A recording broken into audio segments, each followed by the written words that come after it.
इमं विवस्वते योगं प्रोक्तवान् हम वयं विवस्वान् मनवे प्राह मनुरिक्ष्वा कवे ब्रवीत। श्री भगवान ने कहा, मैंने इस अविनाशी योग को विवस्वान सूर्य देवता से कहा, विवस्वान ने मनु से कहा और मनु ने इक्ष्वाकु से कहा।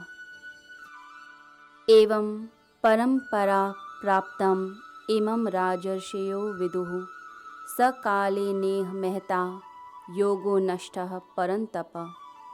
इस प्रकार परंपरा से प्राप्त हुए इस योग को राजर्षियों ने जाना। हे परंतप, वह योग बहुत काल से यहाँ इस लोक में नष्ट प्राय हो गया। स एवायं मया तेद्य योगः प्रोक्तः पुरातनः भक्तोऽसि मे सखा चेति रहस्यम हेतद्युतं मतम्।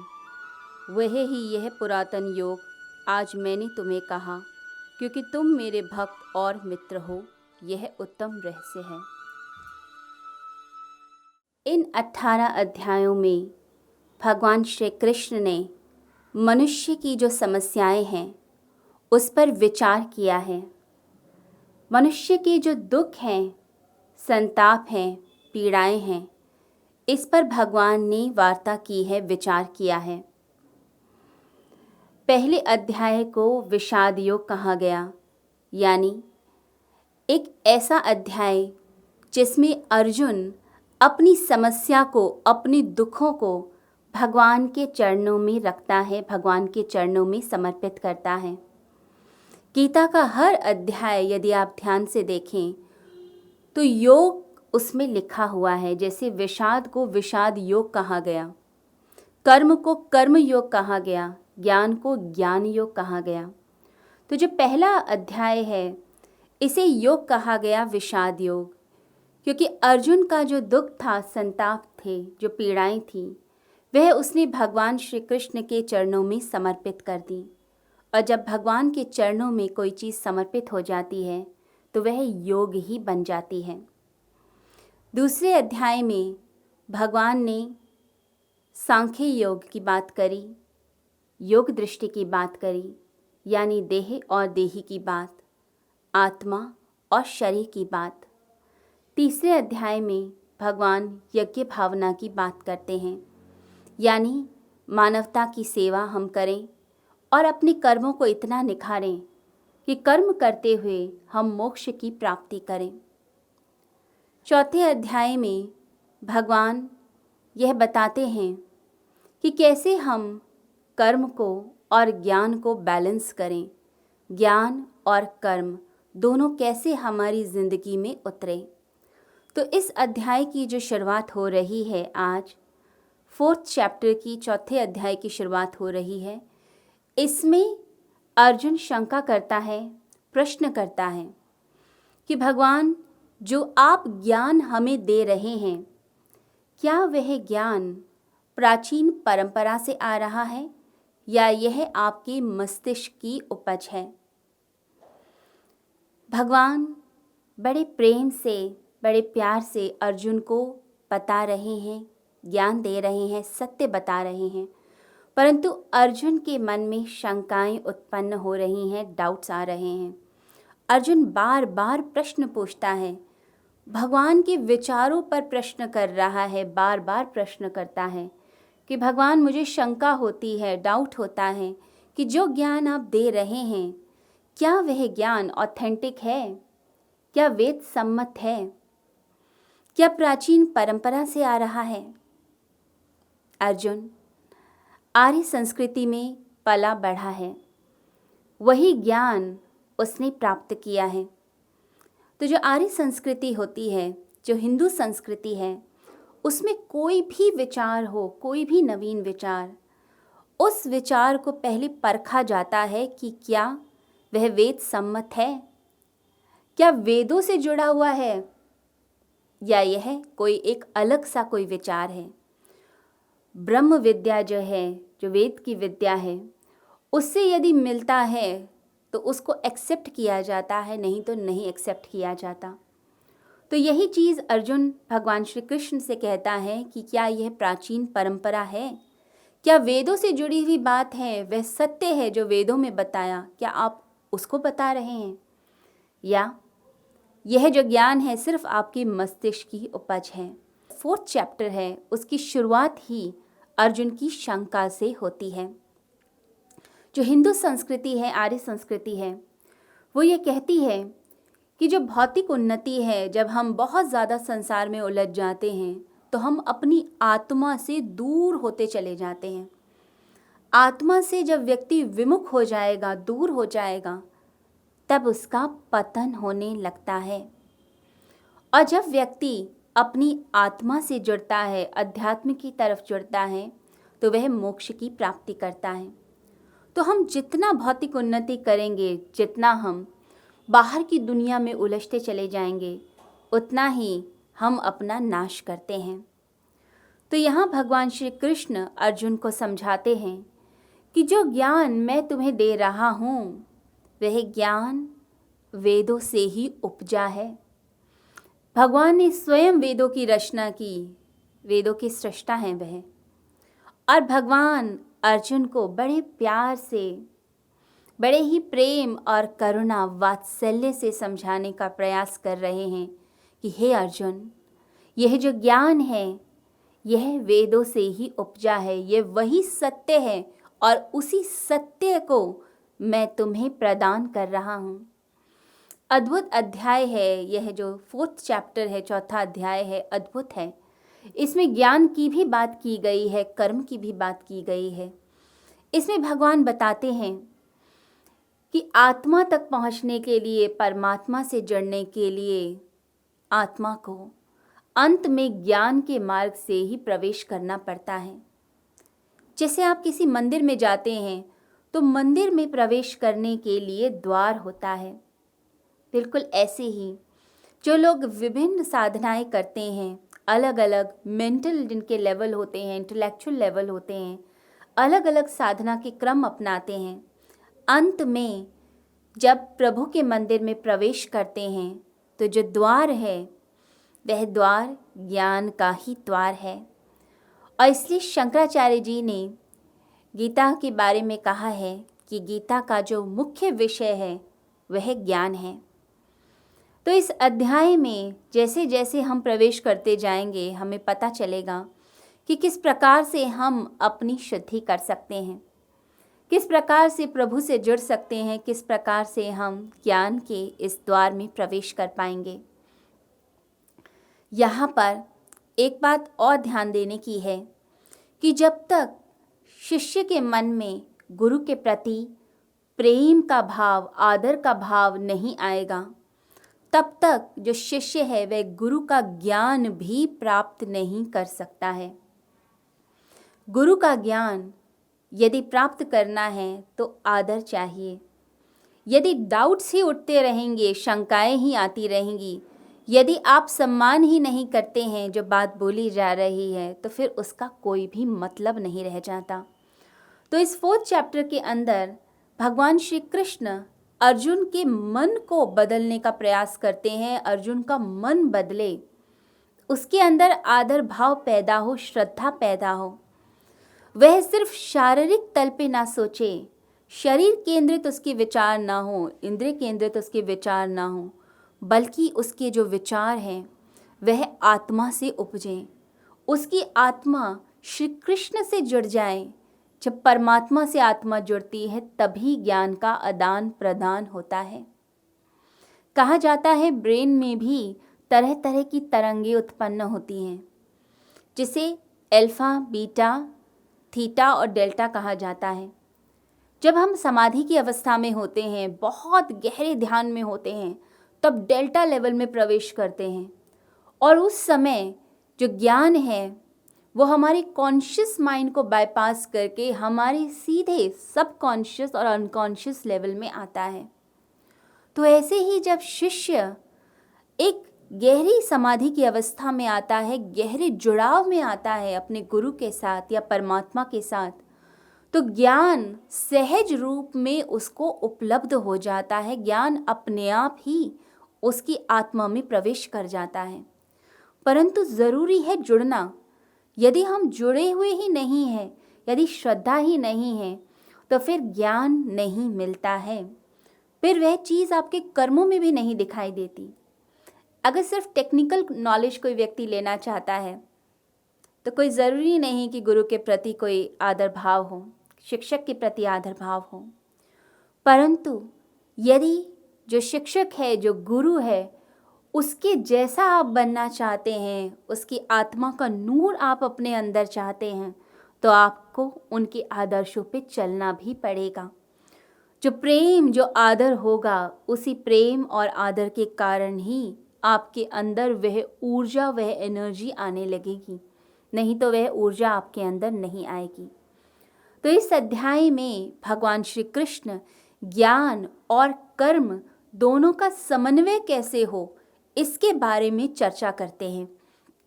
और ये भगवान श्री कृष्ण की कुशलता ही है कि वह कैसे ज्ञान और कर्म को मिक्स करके ह्यूमैनिटी के लिए प्रस्तुत करते हैं, मानवता के लिए प्रस्तुत करते हैं। ये सिर्फ और सिर्फ भगवान श्री कृष्ण ही कर सकते हैं। भगवान श्री कृष्ण जो पुरानी विचारधारा है, उस विचारधारा को नवीनता प्रदान करते हैं। इस अध्याय में एक अलग रूप प्रदान करते हैं जो सिर्फ और सिर्फ कृष्ण के बस की ही बात है। हमारी जो संस्कृति है उसको सरिता से, नदियों से जोड़ा गया है, क्योंकि संस्कृति मतलब बहाव, मतलब नवीनता। तो जो विचार हैं उनकी अंदर नवीनता आनी चाहिए। जो पुरानी विचारधारा चली आ रही है उस विचारधारा में नवीनता आए, रोज़ कुछ ना कुछ ऐड होता जाए। जैसे नदी बहती जाती है, रोज़ प्रतिपल बदलती है, हर क्षण बदलती है, ऐसे ही जो हमारी फाउंडेशन है वो ज़रूर स्ट्रांग रहे, लेकिन जो विचार है उसके अंदर एक क्रांतिकारी बदलाव आए, नवीनता आए, फ्रेशनेस आए, तभी वह जीवित रह पाएगी। इसलिए हिंदू संस्कृति जो है वो आज तक जीवित है। इतने लाखों करोड़ों साल पुरानी हमारी संस्कृति आज भी जिंदा है, उसकी यश, उसकी कीर्ति आज भी है, और वह जिंदा है क्योंकि उसके अंदर नवीनता है। कोई भी विचार यदि समय के साथ जिंदा रहता है तो समझिए उस विचार के अंदर ऊर्जा है, एनर्जी है, गहराई है, प्रबलता है। वह विचार जो है अगर समय के साथ टक्कर ले सकता है तो वही विचार जिंदा रहेगा। और हमारी संस्कृति यदि जिंदा है तो उसका एक ही कारण है कि यह जो संस्कृति है इसके अंदर ज्ञान की बड़ी गहरी जुताई हुई है। ज्ञान की जो जड़ें हैं वो इतनी गहरी हैं, इतनी गहरी हैं, जिसके कारण यह हमारी संस्कृति अभी तक जीवित है। भगवान इस अध्याय की शुरुआत में बोलते हैं कि यह जो ज्ञान है अर्जुन, जो मैं तुम्हें दे रहा हूँ, यह ज्ञान कोई नया ज्ञान नहीं, यह प्राचीन ज्ञान है जो पुराने समय से चला आ रहा है। और यह ज्ञान, यह सत्य जो है, इस सत्य को सबसे पहले मैंने सूर्य को दिया, विवस्वान को दिया। सूर्य को सबसे पहले इस ज्ञान के बारे में बताया और सूर्य से ही वह ज्ञान फिर मनु के पास गया और मनु से इक्ष्वाकु के पास गया। तो यह जो सत्य है, यह ज्ञान है, यह अति प्राचीन है। और यही मैंने प्रकाश की सबसे पहली घटना यानी सूर्य को यह ज्ञान मैंने दिया। याद रखिए, जो सत्य है वह इटर्नल है, सनातन है, वह कभी पुराना नहीं होता, वो हमेशा रहता है। भगवान जो सत्य अभी बता रहे हैं, जो प्रस्तुत कर रहे हैं, वो सत्य पहले भी था, वो अभी भी है और वह बाद में भी रहेगा। वो न कभी नया होगा न पुराना होगा, वो तो है, वो शाश्वत है, वो जन्म और मृत्यु से भी परे, बियॉन्ड टाइम है। न वह नया होता न पुराना, न स्वस्थ न अस्वस्थ, न ही उसको कोई बुढ़ापा घेरता है। जो चीज़ समय के भीतर होगी वो मरेगी, वो बूढ़ी होगी, अस्वस्थ भी होगी, परंतु जो समय की भी पार चली गई वो चीज़ सत्य है। इसलिए आत्मा को भी शाश्वत कहा गया है, क्योंकि आत्मा भी हमेशा रहने वाली है, हमेशा रहेगी। ये प्रकाश भी हमेशा रहेगा, यह ज्ञान भी हमेशा रहेगा। बस हर बार क्या होता है, उसकी विवेकपूर्ण पुनर्व्याख्या हो जाती है, बार बार एक्सप्लेनेशन बदलेंगी, लेकिन सत्य सत्य ही रहता है, शाश्वत रहता है, सनातन रहता है। जब कोई व्यक्ति ध्यान में जाता है, गहरी समाधि में उतरने लगता है, तो पंचकोशों के पार जाना शुरू करता है। ध्यान में जब लोग आते हैं तो हम उन्हें सिखाते हैं कि पहले शरीर का ध्यान करो, कि यह शरीर, यह इंद्रियां मैं नहीं, मैं इनके पार हूँ। मैं ना यह नेत्र हूँ, ना मैं यह कान हूँ, ना हाथ ना पैर, इस शरीर के पार हूँ। जैसे जैसे ये भाव गहराता जाता है, फिर हम कहते हैं कि मैं प्राण तत्व भी नहीं हूँ, मैं ये प्राण भी नहीं हूँ। धीरे धीरे जब प्राण सत्य हैं, तब साधक और प्रयोग करता है और कहता है कि मैं यह मन भी नहीं हूँ, यह विचार भी नहीं हूँ, आत्मा का विचार तक भी नहीं हूँ। कोई भी विचार अच्छा या बुरा मैं नहीं, मैं इसके पार हूँ। फिर बुद्धि में प्रकाश जागृत होता है, फिर हम कहते हैं ये बुद्धि भी मैं नहीं, मैं क्या हूँ? मैं इन पंचकोशों के परे एक आत्म तत्व हूँ। यहाँ तक मनुष्य पहुँचता है। जब धीरे धीरे अहंकार विलीन होता चला जाता है, तो गहराई में क्या पाते हैं? गहराई में पाते हैं हम प्रकाश को। जैसे ही ईगोलेस होंगे, तब प्रकाश उपलब्ध होगा। ये वही प्रकाश है जो संसार के बनने से पहले था। तो यह सत्य, यह ज्ञान, यह पहले भी था, अभी भी है और बाद में भी होगा। इसी ज्ञान, इसी सत्य के बारे में भगवान श्री कृष्ण इस अध्याय में चर्चा करते हैं। भगवान समझाते हैं कि यह जो ज्ञान है, यह प्राचीन काल से ही चला आ रहा है। और पहले के जो राजऋषि थे, पहले के जो राजा थे, उन्हें यह ब्रह्म विद्या दी जाती थी। यह ब्रह्म विद्या इसलिए दी जाती थी जिससे वह अपने देश का, अपने राज्य का कार्यभार ठीक से कर पाएं, निभा पाएं। यदि लीडर ही गलत तरफ चल रहा है, तो बाकी लोग भी उसी तरफ चल पड़ते हैं। यदि आपका लीडर आपको चाहता है कि आप बहुत ज़्यादा फाइनेंस की तरफ, धन की तरफ, आप बहुत ज़्यादा धन कमाने की तरफ लग जाएं, तो पूरा देश, पूरा राज्य भी वैसा बन जाएगा, बिजनेस माइंडेड हो जाएगा। देखते हैं आप, जो बच्चे बिजनेस फैमिली में जन्म लेते हैं, उनका मन बचपन से वैसा होता है। जो आध्यात्मिक फैमिली में जन्म लेते हैं, उनका मन बचपन से ही पूजा पाठ भजन में लगता है। तो ऐसे ही जो देश जिस तरफ चल रहा है, वैसे ही वहाँ के लोग हो जाते हैं। तो यदि राजा और लीडर आध्यात्मिक हो जाएं, सद्गुणों से भर जाएं, तो वैसा ही देश होने लगता है। तो भगवान श्री कृष्ण अर्जुन को यहाँ समझाते हैं कि प्राचीन काल में यह ज्ञान सबको प्राप्त था, और जो राजा थे उनको तो यह ब्रह्म विद्या दी जाती थी। और इसी ब्रह्म विद्या के कारण जो शासन था वे बहुत ही अच्छा था, और राज्य के सभी लोग उसी को ही फॉलो करते थे। परंतु अब यह ज्ञान धीरे धीरे धूमिल होने लगा है, इसीलिए मैं इस ज्ञान को अब प्रकाश में लेकर आ रहा हूँ। परंतु यह ज्ञान जो है, यह उत्तम ज्ञान है, पुरातन है, और मैं ये तुम्हें इसीलिए बता रहा हूँ क्योंकि तुम मेरे मित्र हो, तुम मेरे सखा हो, मेरे बंधु हो, मेरे प्रिय हो, और यह अति उत्तम रहस्य है। इस रहस्य को मैं तुम्हें ही बता पा रहा हूँ। यदि दो लोग आपस में बात करते हैं और दोनों लोगों के बीच में मैत्री ना हो, प्रेम ना हो, आपसी समझ ना हो, तो क्या वह दो लोग आपस में बात कर पाएंगे? अपने दिल की बात व्यक्त कर पाएंगे? यदि प्रेम होगा, मैत्री होगी, तो ज़रूर हम दिल की बात कर सकते हैं। और यदि थोड़ा सा भी डाउट है कि यह मेरी बात सुनकर मेरा मजाक बनाएगा या किसी और को जाकर बोलेगा, तो आप अपने दिल की बात नहीं बोल पाते।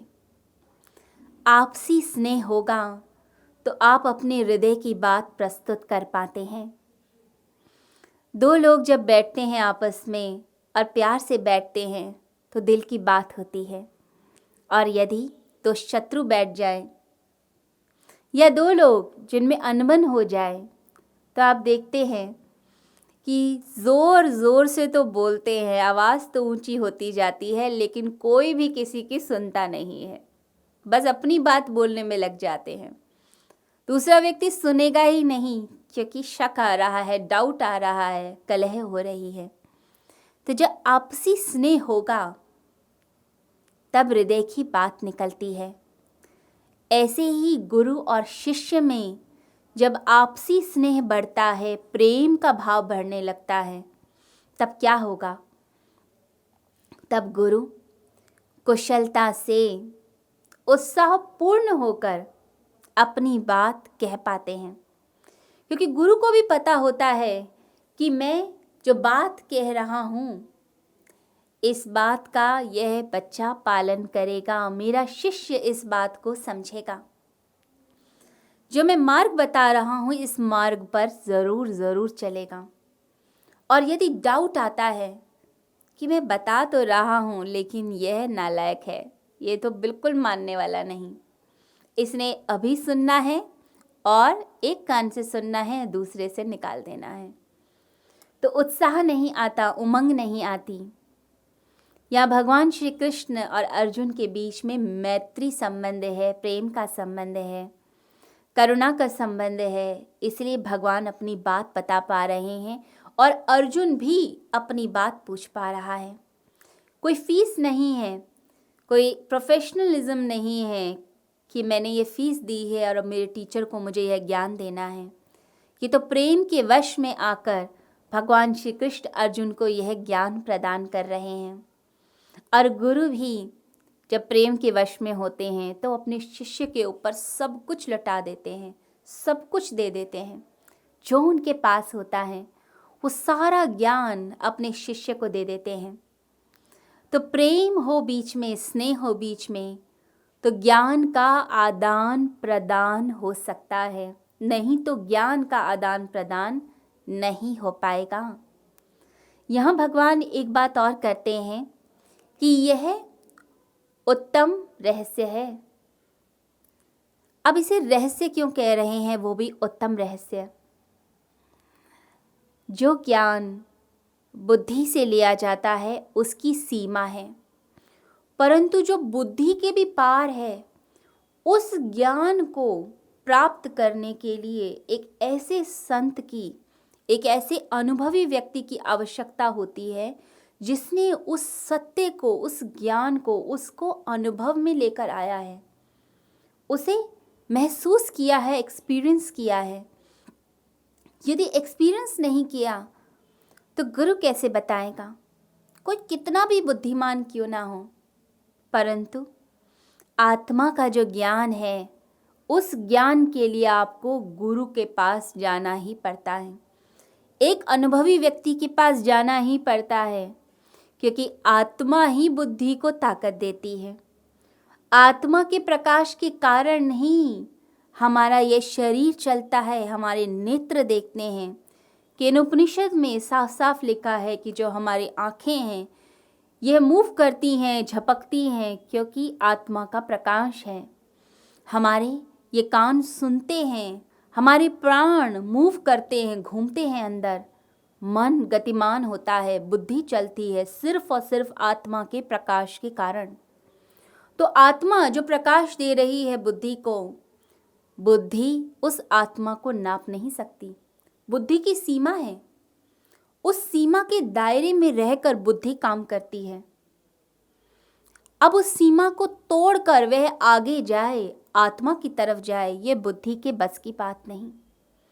तो आत्मा का ज्ञान प्राप्त होता है एक गुरु के पास जाकर, और इस रहस्य को उत्तम रहस्य कहा गया है, क्योंकि बुद्धि का सामर्थ्य भी नहीं है कि आत्मा को समझ सके। जीवन प्रतिपल बदलता है, परंतु जीवन के पीछे जो रहस्यमय शक्तियां हैं, यदि उसको मनुष्य समझने लग जाए तो समझिए कि व्यक्ति अपनी मुक्ति की तरफ चल पड़ता है। अभी आंखें सिर्फ शरीर को देखती हैं, इंद्रियों को देखती हैं, जो दिख रहा है उसको देखती हैं, परंतु आप जो घटना घट रही है उसके पार जाकर देखना जब शुरू करते हैं तो समझ लीजिए आप रहस्य को उपलब्ध होने लग जाते हैं।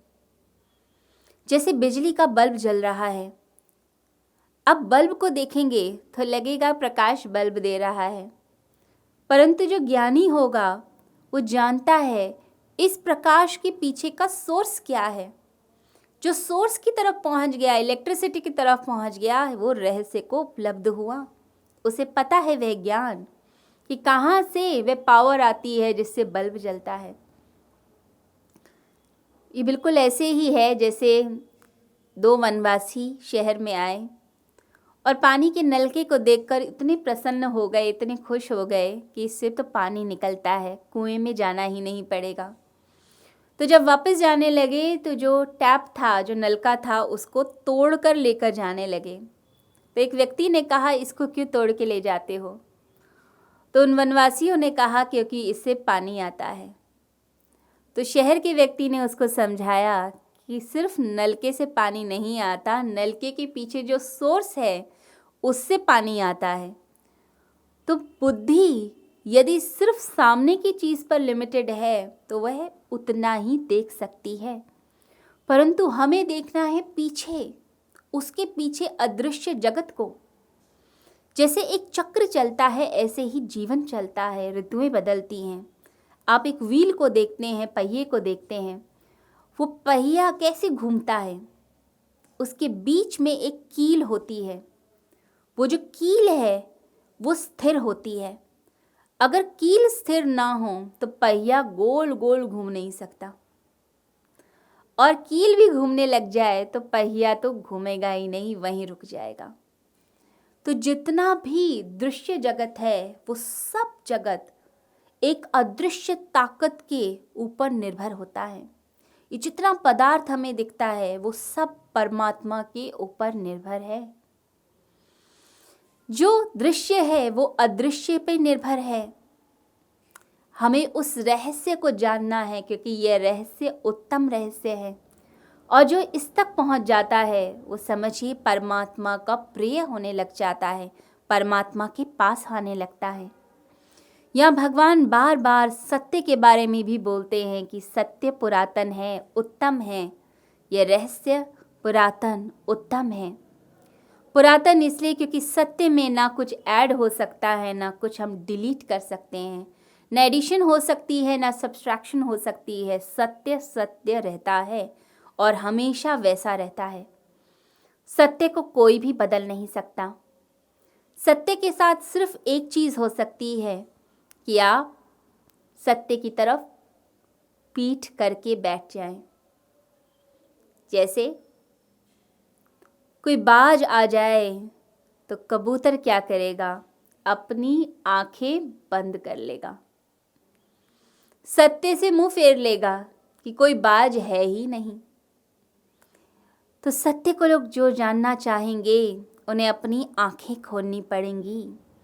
जो चीज़ स्पष्ट रूप से है उसको देखिए, रहस्य को जानने का प्रयास कीजिए, सत्य को जानने का प्रयास कीजिए।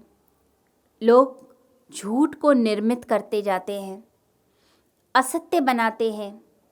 याद रखिए, असत्य को निर्मित किया जा सकता है, सत्य को नहीं। जिस चीज़ से हम उपजे हैं, जिस चीज़ ने हमें बनाया है, हम उसी में विलीन हो सकते हैं, उसको हम बना नहीं सकते।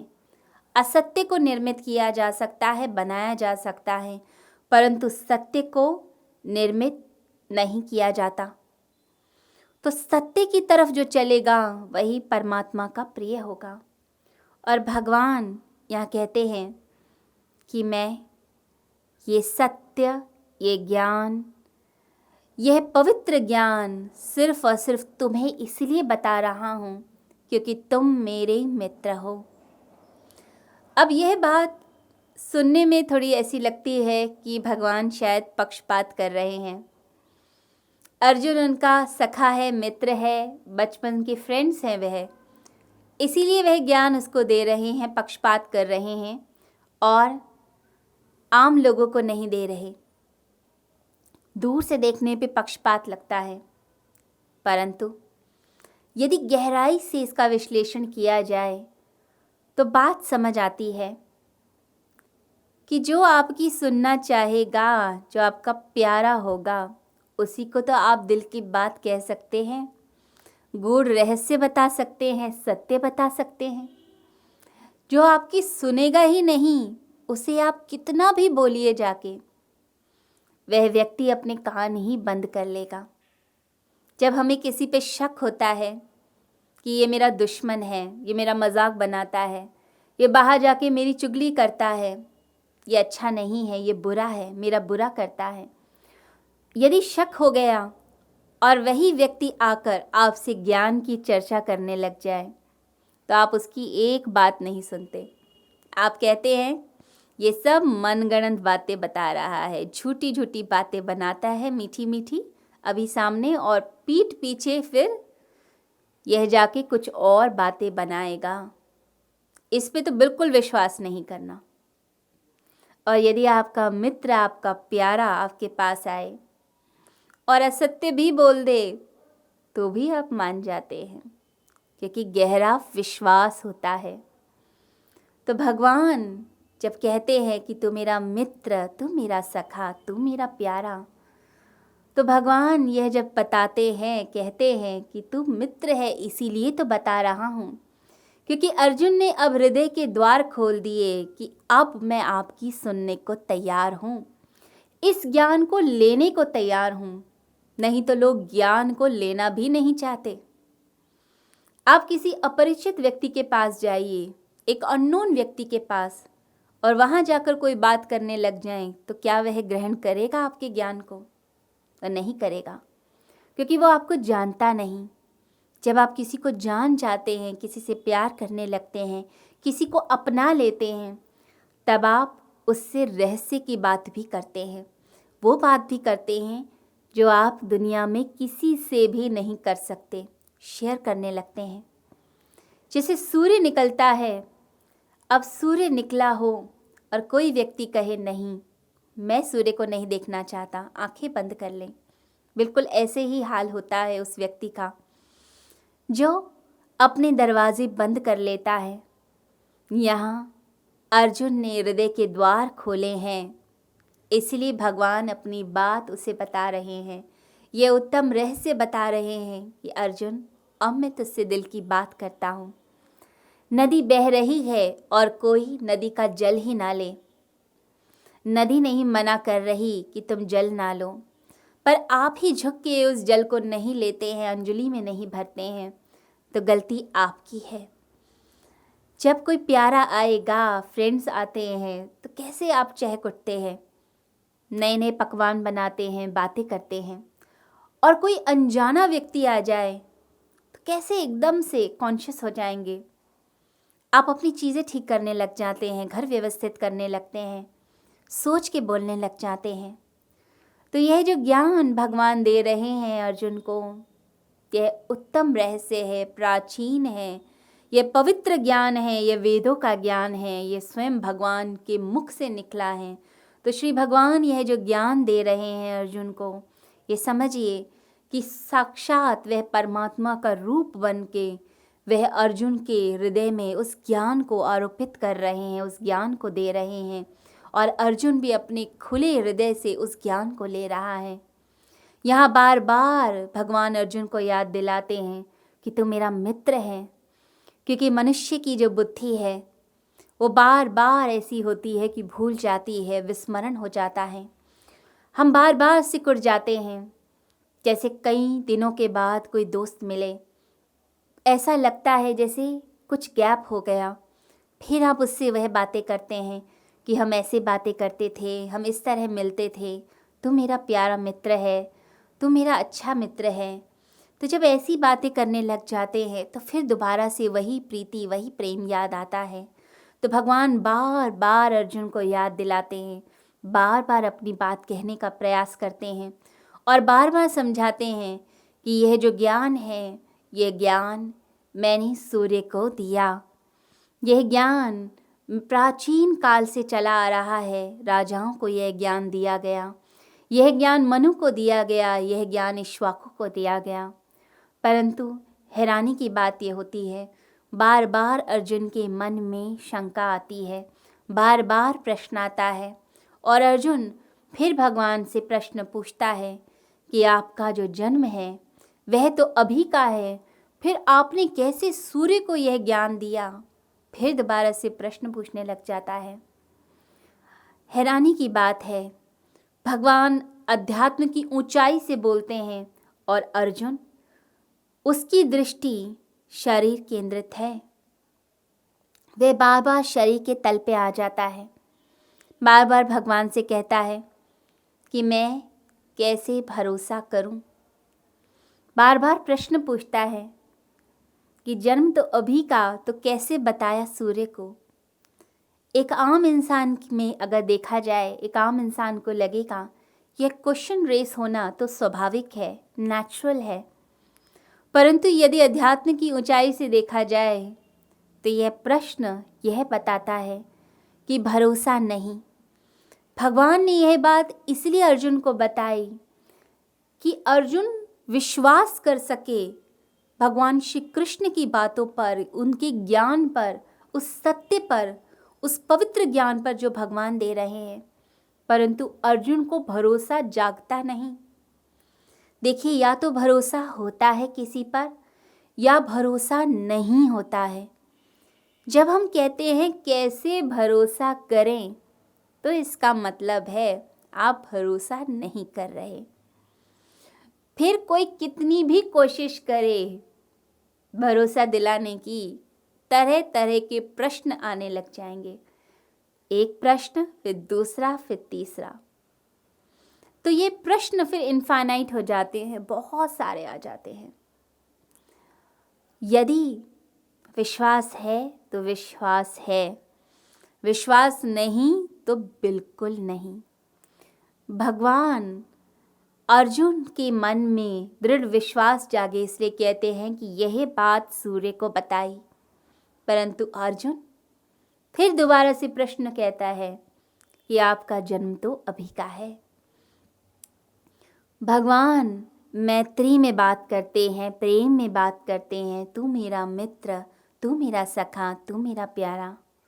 और अर्जुन एक रूट क्वेश्चन पुट करता है भगवान के सामने, बड़ा ही रूखा प्रश्न। जब दो लोग प्यार करते हैं आपस में, तो प्रेम में कोई भी बात कही जाए वह व्यक्ति उसको स्वीकार कर लेता है। परंतु जब विश्वास नहीं होता तो प्रश्न जागने लगते हैं। अगर भगवान श्री कृष्ण ये जानते ही नहीं कि उनका यह जो शरीर है अभी का है, तो फिर वे क्या ज्ञान दे रहे हैं? भगवान सब जानते हैं, परंतु अर्जुन को बार बार उन्हें पुश करना पड़ता है कि वह इस शरीर की नहीं, वह तो अंदर जो भीतर आत्मा है उसकी बात कर रहे हैं। क्योंकि शरीर रूप तो बदलता है, परंतु भीतर की जो घटना है वो घटना तो वैसी ही रहती है।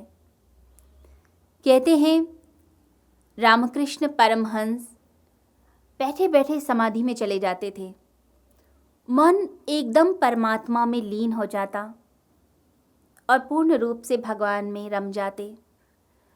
कोई गलती से भी गोपाल बोल देता तो रामकृष्ण के अंदर वही गोपाल की फीलिंग आने लगती। लगता चारों ओर भगवान है, भगवान का नाम लेते लेते समाधि में चले जाते। तो एक दिन ऐसे ही समाधि में गए। तो समाधि में जब थे तब उस समय किसी साधक ने उनकी फ़ोटो खींच ली। अब जो चित्र रामकृष्ण के सामने आया तो रामकृष्ण उस चेहरे को देखकर मुस्कुराने लगे, नाचने लगे।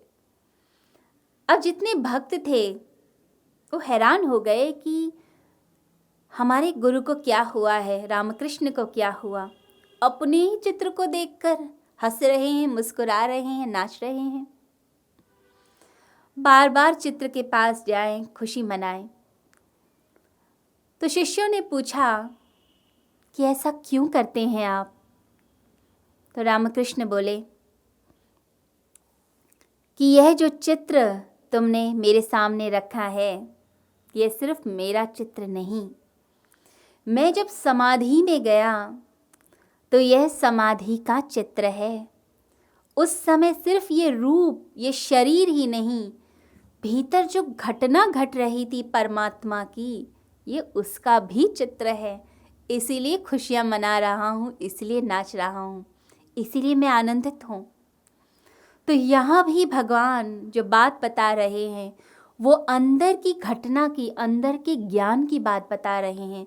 बाहर की रूप रंग की बात नहीं बता रहे, परंतु अर्जुन बाहर के रूप की बात करता है कि बाहर का जो रूप है, भगवान आपका जन्म अभी का है, इस शरीर की बात करता है। और भगवान अध्यात्म की ऊंचाइयों की बात करते हैं, वह अंदर की आत्मा की समाधि की बात कर रहे हैं। भगवान कहते हैं कि तुम नहीं जानते कि मेरे और तुम्हारे कितने जन्म हो चुके हैं, ये मैं जानता हूँ, तुम नहीं जानते। ज़्यादातर क्या होता है, जो चीज़ हम नहीं जानते हम उस चीज़ को रिजेक्ट कर देते हैं, हम नहीं मानते। ऐसा हो ही नहीं सकता, हमने तो नहीं देखा, कैसे माने। बहुत बहुत साल पहले जब वाइट ब्रदर्स लोगों से कहते थे कि आप भी पंछियों की तरह उड़ सकते हैं, बर्ड्स की तरह उड़ सकते हैं, तो लोग मजाक बनाते थे। लोग कहते थे ऐसा संभव ही नहीं है, उड़ ही नहीं सकते। लेकिन उनकी मेहनत और उनकी लगन के कारण उन्होंने ऐसी इन्वेंशन करी कि आज जो हम प्लेन में जा पाते हैं, सिर्फ और सिर्फ उन लोगों की मेहनत के कारण। जब कोई चीज़ हम नहीं जानते तो रिजेक्ट करते हैं, परंतु ज़रूरी नहीं कि जो हम नहीं जानते वो चीज़ इस दुनिया में नहीं है, वो चीज़ हो भी सकती है। तो भगवान यही बात बताने का प्रयास कर रहे हैं कि तुम नहीं जानते, परंतु मैं जानता हूँ। तुम्हारे और मेरे कितने जन्म हो चुके हैं, ये घटना मुझे पता है, ये तुम्हें नहीं पता।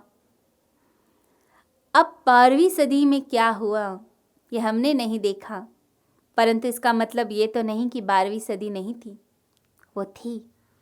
पहले के लोग नहीं थे क्या, वो थे। कृष्ण भी थे, राम भी थे, परंतु हमने नहीं देखा।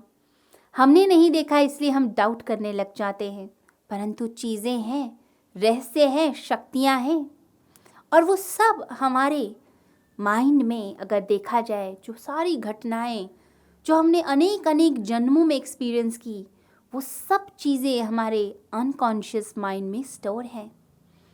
यदि आपसे कहें कि 10 साल पहले आपने क्या किया था, कौन से रंग के कपड़े पहने, क्या खाया, कब मुस्कुराए, क्या बातें की थी, तो आप एक भी बात नहीं बता पाएंगे। परंतु इसका मतलब ये नहीं कि 10 साल पहले आप नहीं थे, आप तो थे। वो सारी घटनाएं हमारे अंदर मौजूद होती हैं। जो साइकोलॉजिस्ट होते हैं वो क्या करते हैं, जो मनोचिकित्सक होंगे आपको हिप्नोटाइज करके आपकी पुरानी सारी घटनाओं को निकाल लेते हैं। जो पीछे हुआ, जो आप भूल भी गए, आप बोलने लग जाएंगे और इतना साफ और स्पष्ट बताएंगे कि ऐसे लगेगा जैसे कोई फिल्म चल रही है आपकी आंखों के सामने। इतना स्पष्ट बताने लग जाते हैं। यहाँ तक कि जब हम माँ के पेट में थे तब की भी घटनाएं हम बता सकते हैं। तो समझिए, जितने पुराने जन्म हैं वो सब हमारे अंदर मौजूद है। जब हम विश्वास नहीं करते, जब हम कहते हैं कि जो ज्ञान मैं जानता हूँ, जो चीज़ें मैं जानता हूँ, जो दिख रहा है बस उसी पे विश्वास है, जो नहीं दिख रहा उस पे विश्वास नहीं है, तो हम गलत होते हैं। कई चीज़ें ऐसी हैं जो हैं लेकिन हमने नहीं देखी, तो भगवान बार बार समझाने का प्रयास करते हैं अर्जुन को, दलील देते हैं, समझाते हैं। और यहाँ तो भगवान सीधा बोल रहे हैं। ये हमारे देश की परंपरा ही है कि जो ऋषि होते हैं वो स्टेटमेंट देते हैं, वक्तव्य देते हैं, वो सीधे ज्ञान देते हैं, बताते हैं। वो कोई कारण नहीं देते। पहले वेस्ट में फिलोसफर्स होते हैं जो पहले बताएंगे कि यह कारण है, फिर उसकी दलील देंगे, फिर प्रमाण इकट्ठे करेंगे और फिर किसी निष्कर्ष में जाते हैं। ईस्ट में, हमारे देश में ऋषि अनुभव बताते हैं, कोई निष्कर्ष या कंक्लूजन नहीं बताते। यहाँ ऐसे नहीं है कि कोई एक चीज़ हमने ली और पूरी उसकी सीरीज़ फॉलो की और एंड में रिजल्ट आया फिर वह चीज़ सत्य है। नहीं, जो अनुभव हुआ उन्हें परमात्मा का, वो सीधा अनुभव वह बताने लग जाते हैं। तो यहाँ भगवान सीधा अपना अनुभव अर्जुन को बताते हैं कि अर्जुन, यह जो ज्ञान है, दिव्य ज्ञान है, ये प्राचीन काल से चला आ रहा है। तू मेरा मित्र है इसलिए बताता हूँ, और तू इस चीज़ को नहीं जानता, मैं जानता हूँ। तेरे और मेरे बहुत जन्म हो चुके हैं, तुझे नहीं पता है, परंतु यह ज्ञान मैंने सूर्य को भी दिया। यही ज्ञान फिर आगे मनु के पास गया और यही ज्ञान फिर आगे इक्ष्वाकु के पास गया। तो यह ज्ञान मैं तुझे बताना चाह रहा हूँ। तो इस ज्ञान के बारे में बार बार भगवान श्री कृष्ण बताने का प्रयास करते हैं। और यही ज्ञान जो है, यह ज्ञान अर्जुन अपने भीतर ले सके, इसका प्रयास इस 4th चैप्टर में हो रहा है, इस 4थे अध्याय में हो रहा है। इस अध्याय में ज्ञान की चर्चा है, कर्म की चर्चा है। इस अध्याय के अंदर भगवान श्री कृष्ण अर्जुन के अंदर उन गुणों को पैदा कर रहे हैं जैसे वह ज्ञान को प्राप्त करे और उसे मोक्ष की प्राप्ति हो पाए। तो इस ज्ञान को, इस सत्य को यदि मनुष्य अपनी ज़िंदगी में उतारता चला जाता है तो समझिए वह मोक्ष का अधिकारी बन जाता है। बस इसी ज्ञान को अपने जीवन में लेकर आना है। याद रखिए, भगवान श्री कृष्ण की जो गीता है, वह गीता आपको जीवन जीने की प्रेरणा देती है, जीवन जीना सिखाती है, आपको बताती है कि कैसे जीवन जिया जाए, कैसे अपने दुखों से ऊपर उठ के मनुष्य जी सकता है, कैसे हम खुश रह सकते हैं, कैसे आनंदित रह सकते हैं, कैसे हम अपनी ज़िंदगी में बाहर ला सकते हैं। ये बाहर तब आती है जब हम गीता के एक एक श्लोक को पढ़ते हैं, उसका अध्ययन करते हैं, मनन करते हैं और अपनी ज़िंदगी में उतारते हैं। याद रखिए, निष्काम कर्म करते हुए पहले अपने अंतःकरण को शुद्ध कर लीजिए, और जब अंतःकरण आपका शुद्ध हो जाए फिर उसके बाद आप ध्यान कीजिए। ध्यान करते हुए, मनन करते हुए सत्य के इस ज्ञान को जो आप गीता के माध्यम से लेना चाह रहे हैं, उस ज्ञान को अपने भीतर स्थिर करते जाइए, स्थिर करते जाइए। और ऐसे स्थिर करते करते एक दिन आपको स्वयं लगेगा कि परमात्मा आपके भीतर से बोलना शुरू हो गए हैं, परमात्मा की वाणी आपके अंदर से प्रकट होने लगी है और आपको परमात्मा के दर्शन हो रहे हैं। तो भगवान करे आप सभी के जीवन में वह ज्ञान आए, सभी के अंदर परमात्मा का प्रकाश आए और एक दिन आप भगवान श्री के दर्शन कर पाएं।